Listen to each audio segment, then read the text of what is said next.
Le 6 novembre 2023, une délégation burkinabé était à Genève pour le 4e cycle de l'examen périodique du Burkina au profit des entités du système des Nations Unies.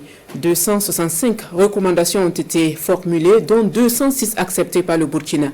Hier, 23 août, à Ouagadougou, le département en charge des droits humains a présenté donc ses recommandations aux acteurs chargés de la défense des droits de l'homme. Konsoun Koulibaly, Fanta Ouattara, Moussaki. 206 recommandations sont acceptées par le Burkina Faso en matière de droits humains. Des recommandations formulées lors de son passage au 4e cycle de l'examen périodique universel au profit des entités du système des Nations Unies. La présente rencontre vise à restituer les résultats de l'examen aux acteurs de promotion et de protection des droits humains.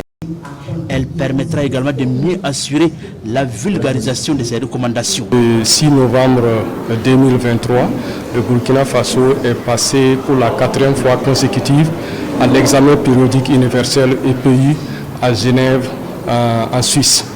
À cette occasion, plusieurs recommandations ont été formulées à l'endroit de notre pays. Ces recommandations sont entre autres l'amélioration des conditions de détention, le respect des droits humains dans la lutte contre le terrorisme, la prise en charge des victimes de terrorisme, la protection des enfants contre le mariage précoce et la lutte contre les violences basées sur le genre et l'efficacité des droits sociaux et économiques.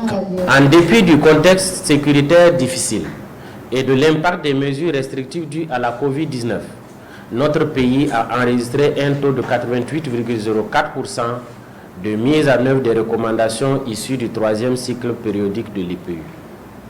Ce taux traduit la ferme volonté de l'État au respect, à la protection et à la mise en œuvre de tous les droits humains. L'examen périodique universel est un mécanisme qui permet d'évaluer les performances de chacun des 193 États membres des Nations Unies sur la situation des droits humains. Dans les jours à venir, des sessions de restitution vont être organisées au profit des acteurs de mise en œuvre des recommandations de la région du Sahel et des députés de l'Assemblée législative de transition.